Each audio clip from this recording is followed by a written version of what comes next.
ধন্যবাদ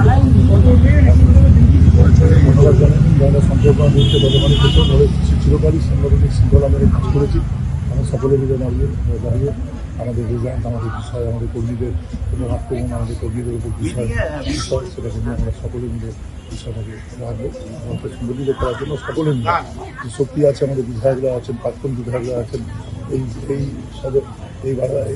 ভারসার সংসদীয় এলাকায় আমাদের আরও নেতৃত্ব আছে, সবাইকে সংগঠিত করে আগামী দিনে আমাদের আরও কাজে নিতে হবে। ব্যক্তির নির্দেশে বৃহত্তর আন্দোলন কি মনে হচ্ছে যে লোকসভা নির্বাচনের আগে আপনি গুছিয়ে নিতে পারবেন সংগঠনকে? দেখুন, আমি নিজে বিশ্বাস করি ধর্মীয় মৌলবাদী শক্তি বেশি দিন তার বিষয়টা থাকবে।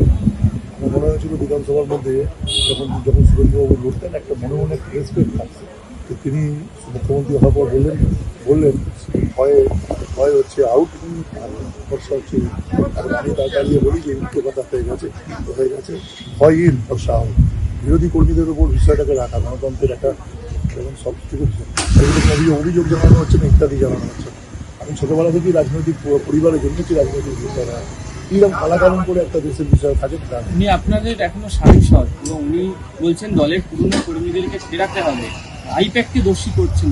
সেটা ওনার বিষয়, উনি বলবেন অত্যন্ত সত্য। উনি আমার সরকার এই পার্টিতে এনেছিলেন, যারা এনেছিলেন উনি একজন।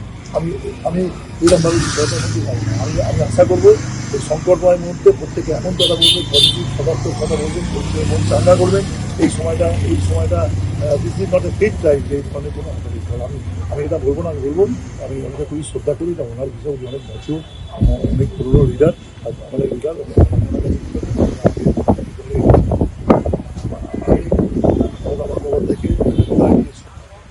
উনি আমাকে যখন আজকে বলেছেন যে দিতে হবে, এই সময়টা আমি সেই দায়িত্বটা নিলাম, করে নিলাম।